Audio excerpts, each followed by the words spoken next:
nous également sur ce plateau Bruno Poignard. Bonjour. Alors, on dit kinésithérapeute énergéticien ou artiste au choix, plusieurs casquettes. On peut dire les deux. L'artiste est resté en sommeil pendant quelques temps et puis depuis quelques mois maintenant, il se manifeste, il se réveille. Voilà. Et on va découvrir avec vous justement de quelle manière il se révèle sur les planches avec un très beau spectacle. Bruno Poignard, vous avez pratiqué la kinésithérapie pendant de nombreuses années. Le bonheur, c'est votre devise. Vous avez aujourd'hui bifurqué sur vous êtes énergéticien, thérapeute énergéticien, parce qu'en fait, vous vous êtes rendu compte que soigner les patients, des morceaux de patients, comme vous dites quand vous étiez kinésithérapeute, c'est pas suffisant. Il faut aller plus dans la profondeur et c'est pour ça que vous êtes devenu thérapeute énergéticien. Voilà. Le but, c'est d'aborder l'individu dans sa globalité. En médecine, on fait des choses très très bien, on est des hauts techniciens aujourd'hui et on peut compléter tout ça avec le côté plus humain et puis pour reconnecter les émotions, pour aider les gens à se sentir mieux et aborder leur vie autrement.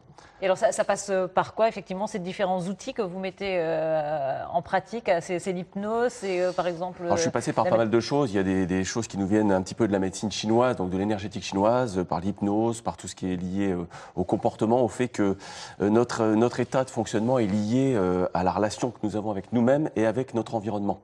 Et que lorsqu'on aide les gens à prendre conscience de la relation qu'ils ont donc avec eux-mêmes et ce qu'il y a autour d'eux, on peut les aider à comprendre pourquoi ils ne vont pas bien, on peut les aider à aller mieux. Et donc il y a pas mal de techniques qu'on peut combiner là-dessus. Et depuis maintenant plusieurs milliers d'années, on a appris à observer l'être humain dans sa globalité, à certains endroits et de certaines façons. Et le but, c'est de combiner un petit peu tout ça. Et voilà, et ces techniques que vous voulez livrer au plus grand nombre, et pour les livrer au plus grand nombre, eh bien, vous avez choisi d'écrire un spectacle pour transmettre en fait vos messages de tout ce que vous avez pu observer, puisque le théâtre, c'est vrai, c'est une autre de vos passions. Vous faites partie d'une troupe de théâtre. Voilà, je fais partie d'une troupe qui s'appelle Les Grains de Folie et qui joue tous les ans uniquement pour des associations, pour des œuvres humanitaires. Voilà, on voyait tout à l'heure avec l'association Solidarisson, on est dans la même philosophie. Et donc c'est là que le déclic s'est fait, c'est en jouant avec cette troupe où j'avais un livre qui était un petit peu en chantier, qui est toujours en chantier d'ailleurs, et je me suis rendu compte que mon truc c'était plus de parler, de monter sur scène, et je me suis dit je vais aller passer les messages un petit peu autrement et en rigolant, parce qu'on passe beaucoup plus de choses en rigolant, d'une manière beaucoup plus profonde, avec humour effectivement. Voilà, et ce spectacle c'est L'étrange gardien, un one-man show. Je vous propose qu'on regarde tout de suite un extrait, on en reparle ensuite avec vous. Il va quitter sa maman pour la première fois. Et en rentrant dans la salle de classe, petit Paul, il se met à pleurer. Il y a une petite larme qui coule sur sa joue. Et là, son papa, il lui dit Paul, ne pleure pas.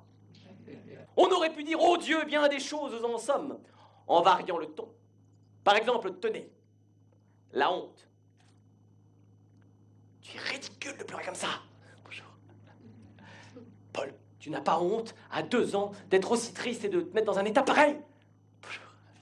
Paul, je te rappelle que tu as 2 ans et que ça n'est pas en te comportant comme une fillette que tu vas t'en sortir dans la vie. On aura reconnu la tirade de Cyrano de Bergerac, dont vous vous êtes inspiré, pour nous montrer à quel point, par exemple, on peut être conditionné par nos émotions. Oui, je dirais que c'est presque le problème fondamental de l'être humain. Les bébés sont joyeux, vivent l'instant présent, ne se posent pas de questions. Et c'est notre histoire qui va nous conditionner, la société, le système, les parents, tout le monde fait ce qu'il peut. Mais c'est vrai qu'on est conditionné à ne pas vivre pleinement les émotions.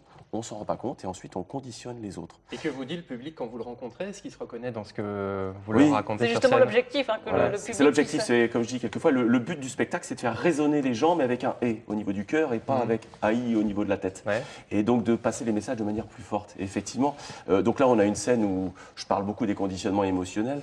Il y a aussi une partie du spectacle où je présente plusieurs grands profils de conditionnement, parce qu'on se conditionne sur 4 grands types de personnalités, et donc je les caricature bien évidemment de manière encore plus humoristique que ce passage-là. Et c'est vrai que du coup ça touche les gens, et après il y en a qui s'amusent à essayer de déceler dans quel profil ils sont. Il y en a qui se rendent compte justement qu'ils sont conditionnés à gérer les émotions, les leurs et celles des autres d'une certaine manière. Il y a un monsieur qui me disait après être venu en présentation, voir le spectacle, qu'il n'osait plus dire à son fils « arrête de pleurer ». Et qu'il avait appris justement à accueillir l'émotion de l'autre, à l'accepter et à accepter l'émotion pour pouvoir passer à autre chose plus facilement. Vous dites que le bonheur, c'est un état d'esprit, qu'on peut choisir d'être heureux. Personnellement, vous aviez des prédictions pour être heureux ou alors ce sont les accidents de la vie, les failles aussi que vous avez connues et la manière dont vous en êtes sorti, vous avez voulu transmettre votre expérience? Alors les deux. Les deux. Parce que j'ai toujours été plutôt positif. J'ai eu la chance de grandir dans un univers plutôt positif. Donc ça c'est très très bien. Et le truc, c'est que j'ai une sensibilité relativement forte qui fait que je me prends les émotions de manière excessive. Et c'est le fait d'être trop touché, je vais dire, par les choses qui m'a permis d'aller chercher des solutions pour pouvoir le vivre mieux.